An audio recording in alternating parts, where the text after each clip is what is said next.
Enough if you've got to. Yeah. 这样可以吗？ Yeah, 可以。Yeah, I'm filming now. Yeah.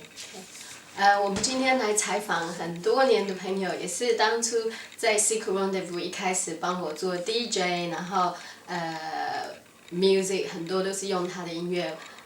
东伦敦很棒的一个音乐家叫做Kristian Robinson， 然后他的band 的名字以前是叫做 Capitol K。然后这是 Kristian。Hello. Hi, Mei-Hui. How are you? So nice to see you after so many years, and Yeah. now you moved back to East London. I know, I'm back in E1. So this is amazing space in just somewhere near Brick Lane. Yeah. Do you want? Yeah, whose house is this? Well, this house actually belongs to a very old friend of mine called Robert, and he's been living here about 30 years, and Amazing house. and he did a lot of work around Brick Lane. He did a lot of restoration on the old houses on Fournier Street and Spitalfields. So one of the Gilbert and George's house as well. Yeah, he worked for them, you know, and it's funny because the reason I'm living here, of course, is because I used to make his coffee, you know. Oh, yeah, we used to work in the coffee when house. I first moved to Brick Lane, I was working. When was that? 90. It's like 13, 14 years ago actually. It was almost. So when we met each other, must be 1990. It's about 98, 99, yeah, I think. 98. Yeah. Because we started the party in Yeah. 1999, something like Yeah. that. Yeah. So tell us about your music, Capitol K, all the journey from 94 to now. The long journey. Yeah, what you've been doing and which band and what music you've been working on. So let's see the journey. I mean, I moved to London. I think it was winter of 1997, and then To East London. yeah, to East London, and then I released my first album in '99. I think it was 1999. The first one I've got.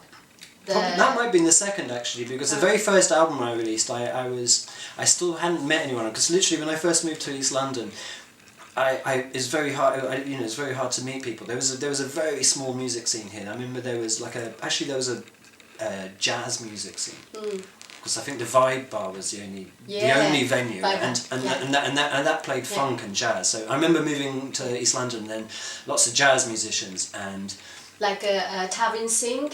yes, and a lot of those sort of I guess sort of slightly drum and bassy kind of jazzy sort of influence, which I didn't relate to that so much. But so it was a few years before I started meeting other musicians in East London. I think apart from that there was. Well, you were working in the coffee hour on Brick Lane. Yeah, I was just working there to. I was just working there, because to make a little bit of money. Just and that's to where survive. we met. Yeah. And one day I asked you, what do you do? And you say you make music. Then I used your music for Secret Rendezvous show, and things you were DJing for the party. Yeah. Yeah. Now I was thinking about this before, and I was remembering that. I mean, of course, it was before the internet in those days, and because I'd Facebook before internet. Yeah, and because I'd released a few records, I was playing a few gigs around the world, and I was collecting a lot of vinyl, and I'd been to sort of Tokyo and collected music, and I'd been to New York and brought back records, and every time I found like an interesting new record, I think your parties were the first time they got played. I remember a lot of parties where we would just play the same record over and over and over again, because it was like, I've just found this record in New York, and it's like. But everyone in the party never heard music like that. Yeah, exactly, and this was the amazing thing. You could, and there would always be like, sort of everyone at the party would just be ready to listen to new things, and I mean that was it was a great time for just, and you could play anything. It was that we were playing. We were playing sort of early bits of kind of electro. And then straight into kind of strange avant-garde noise music, and That's true, like all the it was just of it was all kind of quite confrontational and quite deliberately quite silly. Some of it wasn't it? It is, do you want to talk about something? Okay, memory of Secret Rendezvous, and how did you had that idea start to work with Patrick Wolf? Yeah, because because. I mean, I think the interesting thing with Secret Rendezvous is, because you were so amazing at sort of finding people and bringing them together. And I think that was like the first time that sort of West London and East London met together, and I remember this big thing that there'd be people from West London meeting people from East London, and it was this, you know, and quite different worlds coming together, and then because everything would just happen, you know, somehow you'd make a party, it'd happen, but I remember, we went to Paris. Yes. You just had this idea that we would do a party in Paris. when they stopped Patrick to sing, to play. We all went to Paris. I don't know how many. Monkey Club, Yeah, I mean, this kind of quite random group of people, didn't we? We all just went to Paris, and you organised a party, and then yes, this young lad Patrick Wolf came along, and they did a performance which lasted maybe 5 minutes. 5 minutes before the security closed everything down because they were too. To London, too. Different. And at the time I was, you know, that appealed to me, and so I guess after that I started sort of helping him out with his stuff, and you produced his first album. and basically, we spent he spent a couple of years visiting my studio while he's working on his stuff, and at the end of course, it was no one wanted to release it, so I started a label at the time to release it. But that was around that time I'd already released my second album, so. It must be 2000. When did he release that album? That was about 2002. Yeah, 2000. Yeah, 2002. 2002, roughly around then. Yeah. So. And since you've been doing your own music and working. Yeah, I've done 6 albums as Capitol K. Yeah. And then the last 5 years I was running a recording studio, just outside London actually, and then and I've been doing a lot of production and recording for different people, and then I've joined about 3 different bands over the time. I spent a couple of years touring with this Brazilian artist called Sibel. Yeah, Sibel. Who I actually met as well in the coffee shop. Yeah. She used to live on Brick Lane, and then I joined her band and spent some time touring. And then I joined a band called Archie Bronson Outfit, who were on Domino. And I spent the last 2 years or so touring with them and working with them. And now I'm playing gigs with an artist called Serafina Steer, she's just about to release an album produced by Jarvis Cocker. Oh right. And I'm doing the live show with her. Brilliant. And at the same time you started your own band again. Yeah, we started a new band called Loose Meat, which is hopefully going to come out in 2013. I love the music. Yeah. And that's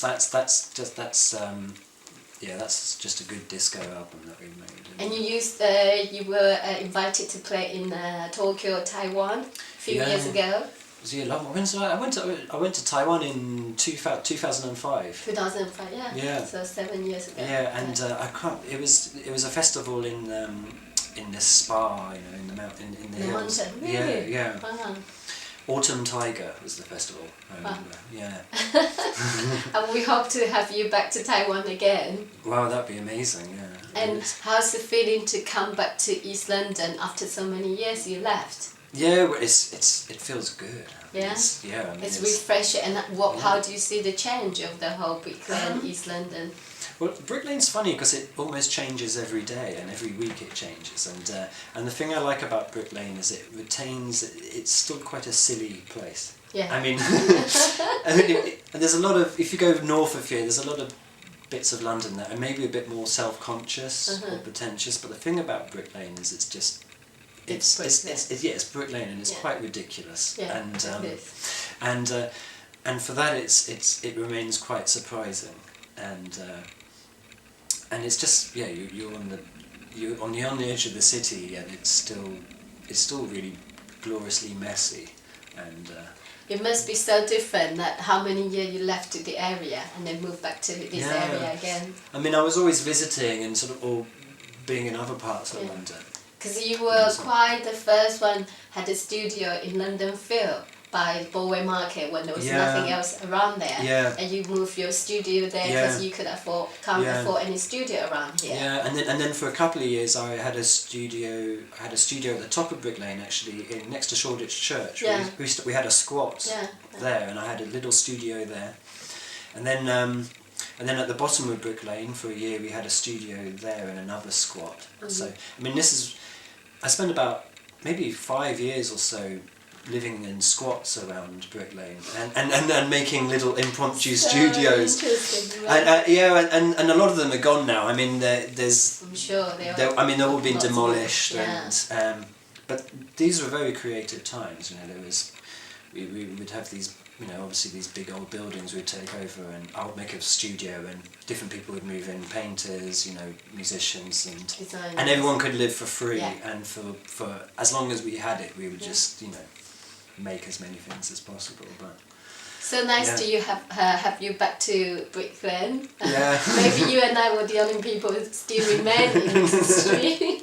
And everyone else left, all moved away. Yeah, it's I saw every time I see people and they say, "Where are you living?" I say, "I'm living on Brick Lane," and they go, "Oh, old school. That's really."